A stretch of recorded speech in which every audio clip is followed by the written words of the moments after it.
Finally, it's time to add the shiny bits to the car. I'll start off from the intercooler because it has fixed points, and of course I will also have fixed points such as the throttle body and the turbo outlet that will be here. But getting this in place is good because I'm actually not sure if the elbows will fit, because previously the intercooler was hung differently. My plan to mount this is to do exactly the same thing as we did on Purple IS200, which means cutting like along here the front crash bar and drilling 2 holes here to mount the intercooler, making tabs for the bottom parts. However, since this will be a stock IS200 bumper with a lip, I'm not sure if the fitment is exactly the same as on the on Eustace green IS200, because that is some different kind of bumper. My car didn't actually have this crash bar, so the intercooler was mounted way differently in a different position. The only way to find out if everything fits is by cutting and trying to fit it. If not, then the crash bar will be completely removed. So cut away the middle part. It took a couple of attempts, as you can see. First of all, I cut it to here, so on the shorter side, but I then pushed the gap a bit further away to get it right. If you're going to attempt to mount the intercooler the same way as I did, keep in mind that this crash bar has these middle reinforcement plates. It's quite difficult to reach them with an angle grinder, so you might need to cut from this side and then from this side, or use a reciprocating saw or something like that so you could reach all the way through. And now the intercooler fits. Let me bolt it on and show you. Now this is how it looks. We've got the gaps pretty good, I think, at least in the front. So it flexes a little bit just because from the little aluminum left on the top, but there are mounts at the bottom, and we got a mounting point for a power steering cooler, which we can use to connect this part, and then it will be rock solid. I know that because we did that on Eustace's car and it came out very strong and it does not move at all. I've also got one more idea. Let me take the intercooler off and let's talk about it. My idea is that since I cut away a lot of material that reinforced this bash bar, what I'm thinking of doing is actually plating this up with aluminum, because there is a lot of aluminum left which I can cut up and weld onto this place. It should stiffen up this quite significantly. I don't know if it's really worth it, but I mean, I've already tested, and this aluminum alloy can be welded, so why not do it?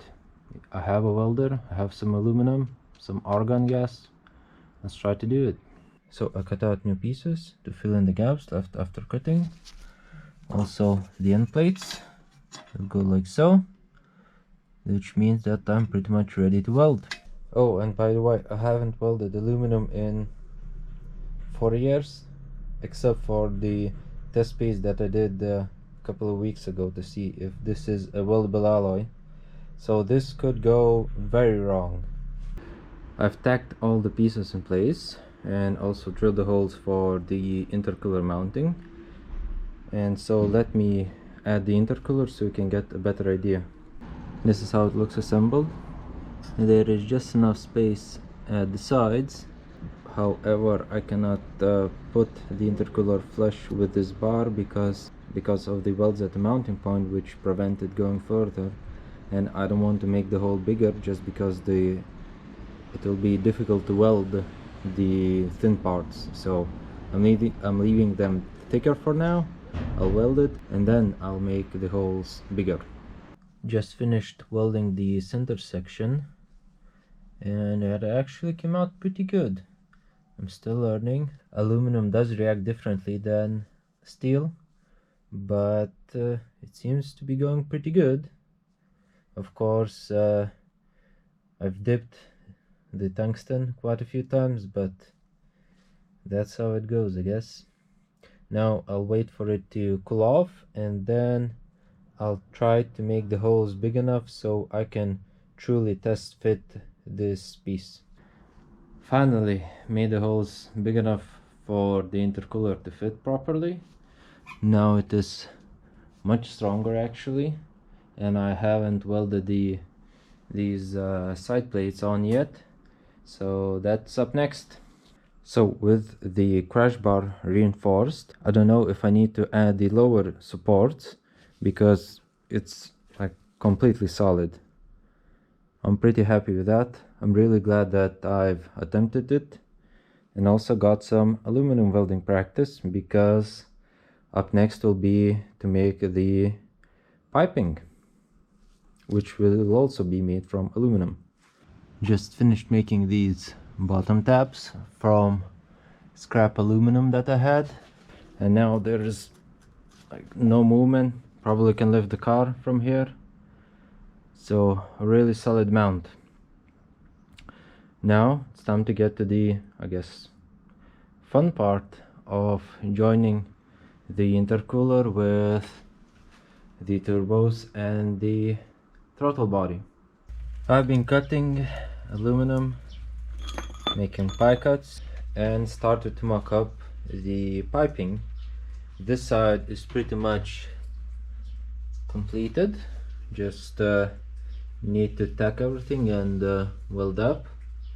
And this side will be more difficult because there is very little space between the AC compressor, the AC lines, the chassis rail, and the airbag sensor. But as you can see, the 90 fits there, so there is just about enough space for that, so I think will be good. On the Green IS200 we've used piping which was, I think, 60 millimeters in diameter, and this piping is 63 millimeters, so I've got slightly less space than I had when making the intercooler piping for the Green IS200, but I think it will work out. Just finished tacking up one of the sides for the intercooler piping. I had to reduce some of the parts a couple of times, so it was pretty difficult to get the angles right, but now it seems to be okay. Now I'll try to weld this up fully to see if there is any concentrations that I haven't thought about, so I don't do the same thing on the other side. The passenger side intercooler piping is fully welded up. Didn't do a great job, still dipped a lot of tungsten, but I think I'm getting better. And considering that I haven't welded aluminum before this project in like 4 years or so, I think I'm doing pretty good. I mean, the only requirement is that this holds boost. I think it'll do. Now I'm going to test fit it and see if anything shifted. So I've put the piping in, and I don't know, it seems that it fits, but for example here the pipe ends pretty much here, which means that this will blow off once I introduce boost to it, so I don't know. And also here I wanted to pretty much be touching like a millimeter of clearance or so, but there is like a centimeter maybe, and that means that I think the bumper will rub over here, so I don't know, I might need to redo this once again. So I've tacked most of the driver's side piping, and currently the technique to get everything in the correct position is to mark it either with just a tool to scribe or use a marker, and then add tape to almost like at least a half of the pipe, and then just tack weld it at one place. Then you can remove the tape and tack 2 more places. So have 3 points that are holding it together. And yeah, this is what I've got so far. I've got like 3 pieces to add, and that will be it.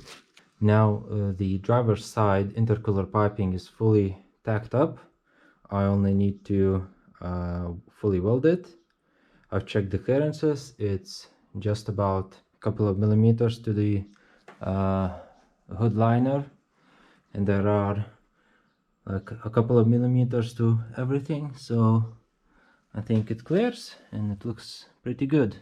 I hope the bumper fits. So I finally finished welding both sides of the intercooler piping, and they look like so.